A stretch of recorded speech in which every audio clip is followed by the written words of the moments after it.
Perkenalkan, nama saya Rosa Delima Kausat, NIM 1810243. Saya akan menjelaskan tentang penganggaran modal. Jadi, penganggaran modal adalah sebuah proses pengambilan keputusan oleh manajemen atas kegiatan yang akan memberikan tingkat pengembalian investasi. Jadi, penganggaran modal sangat menentukan keberhasilan perusahaan dalam jangka panjang karena hal berikut. Yang pertama adalah jumlah dana yang diperlukan untuk melaksanakan kegiatan sangat besar. Dan yang kedua, kegiatan penganggaran modal memerlukan banyak sekali sumber daya yang ada di perusahaan. Tidak hanya uang, tetapi juga berupa sumber daya manusia.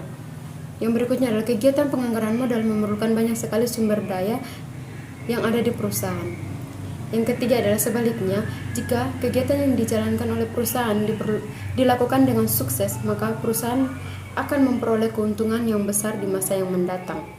Yang berikutnya adalah teknik dan konsep penganggaran modal. Jadi, penganggaran modal dapat membantu manajemen perusahaan dalam proses pengambilan keputusan untuk pelaksanaan sebuah kegiatan.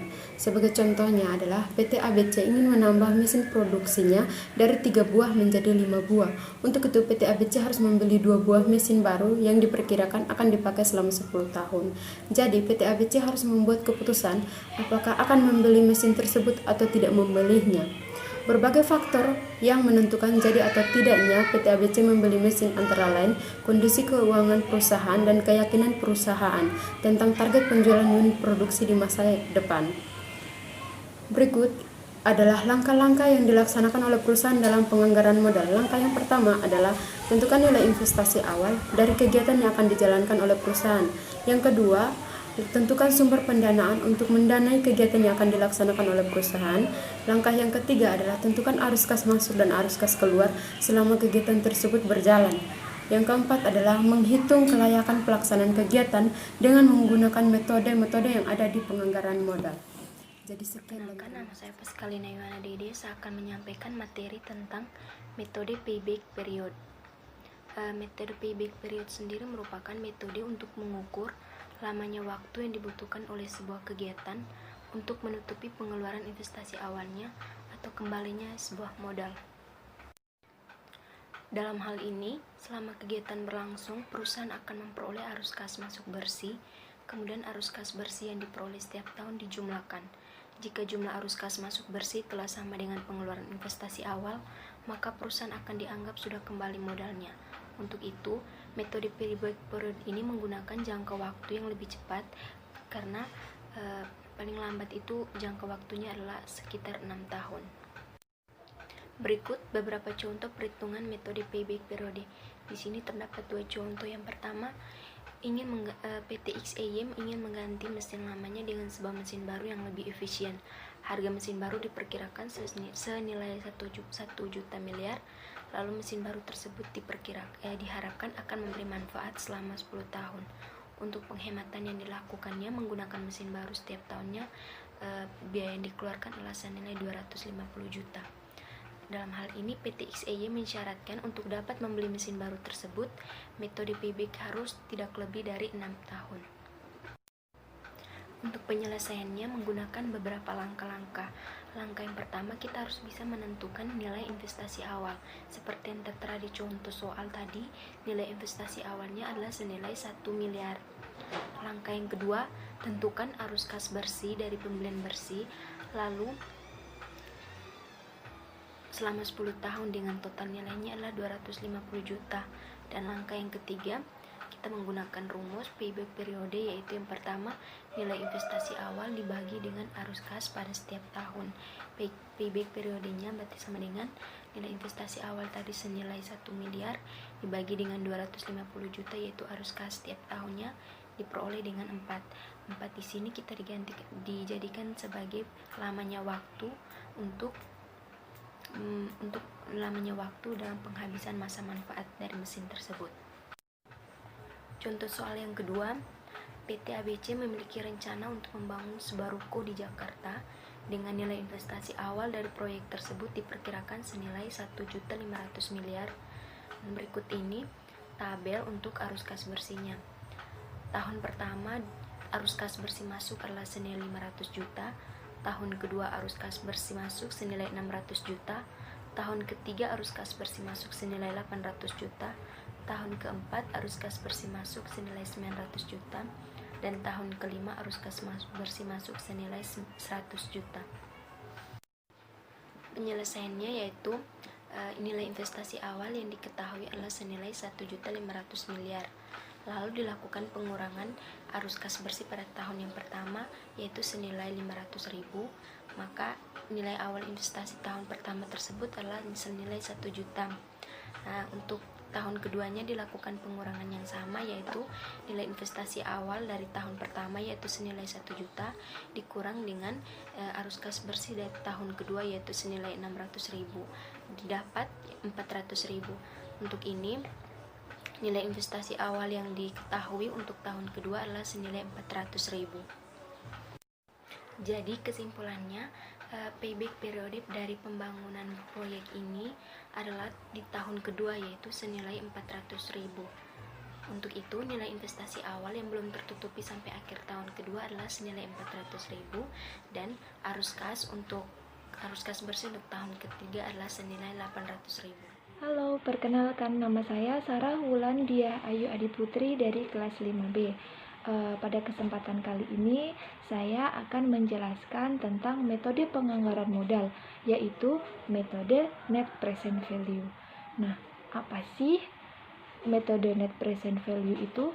Jadi, net present value adalah perbedaan antara nilai sekarang dari arus kas bersih yang masuk dan nilai sekarang dari arus kas keluar pada sebuah periode waktu. Seperti yang kita ketahui, uang memiliki dimensi nilai waktu. Bagaimana sih kok bisa uang memiliki dimensi nilai waktu? Jadi, jika kita memiliki uang 1 juta, maka 1 tahun kemudian uang tersebut nilainya tidak akan sama dengan 1 juta sekarang. Nah, hal ini terjadi karena adanya konsep bunga majemuk dan inflasi. Dengan menggunakan metode net present value dalam penganggaran modal, maka seluruh nilai arus kas bersih yang diterima di tahun-tahun mendatang akan dihitung saat investasi awal dikeluarkan dengan menggunakan tingkat diskonto tertentu. Tingkat diskonto yang digunakan dapat diperoleh dari pengambilan investasi yang diharapkan oleh suatu perusahaan. Kemudian, arus kas bersih tersebut dikurangi dengan nilai investasi awalnya untuk memperoleh net present value. Nah, net present value di sini bisa disingkat dengan NPV. Jika NPV lebih besar dari 0 atau memiliki hasil yang positif, maka proyek tersebut layak untuk dilaksanakan. Namun, jika NPV kurang dari 0, maka proyek tersebut tidak layak untuk dilaksanakan. Untuk mengetahui bagaimana cara menghitung net present value, maka kita langsung saja membahasnya dalam sebuah contoh soal. Soalnya adalah PT ABC berniat membangun ruko di daerah Jakarta Utara. Nilai investasi awal pembangunan ruko adalah 1.500.000 juta. Berikut ini adalah arus kas bersih yang diperkirakan akan diterima dari kegiatan pembangunan ruko. PT ABC memutuskan biaya hanya menggunakan dana kas internal perusahaan untuk membangun ruko tersebut dan menginginkan tingkat pengembalian investasi sebesar 10% kemudian. Manajemen PT ABC hendak menentukan kelayakan pembangunan ruko tersebut dengan menggunakan metode net present value. Langkah pertama yang harus dilakukan adalah menentukan nilai investasi awal dari pembangunan ruko tersebut, yaitu sebesar 1.500.000 juta. Kemudian, langkah yang kedua adalah menentukan arus kas bersih dari pembangunan ruko. Berikut ini adalah arus kas bersih selama 5 tahun. Kemudian, langkah yang ketiga adalah menentukan tingkat diskonto untuk pembangunan ruko. Tingkat pengembalian investasi sebesar 10% yang dipersyaratkan oleh PT ABC merupakan tingkat diskonto pembangunan ruko. Kemudian langkah yang keempat yaitu menentukan present value untuk setiap Rp1 dari tahun pertama sampai tahun kelima. Rumus present value-nya adalah Rp1 per 1 plus discount rate pangkat N. N di sini adalah tahun. Nah, baiklah, kita menentukan net present value tahun pertama. Jadi caranya adalah Rp1 per 1 plus 10% pangkat 1 hasilnya 0,9091. Kemudian net present value tahun kedua yaitu Rp1 per 1 plus 10% pangkat 2. Pangkat 2 ini karena dia tahun kedua. Nah, hasilnya adalah 0,8264. Kemudian net present value tahun ketiga, Rp1 per 1 plus 10% pangkat 3 sama dengan 0,7513. Kemudian net present value tahun keempat yaitu Rp1 per 1 plus 10% pangkat 4. Hasilnya adalah 0,6830. Nah, nilai present value yang terakhir yaitu tahun kelima sebesar Rp1 per 1 plus 10% pangkat 5. Hasilnya adalah 0,6209.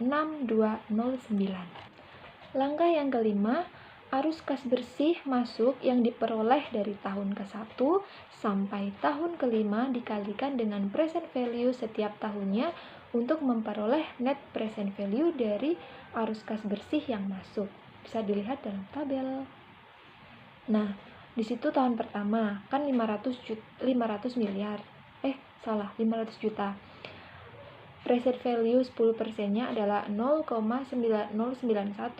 Maka 500 juta dikali 0,9091 hasilnya 454.550.000 dan seterusnya sampai tahun kelima.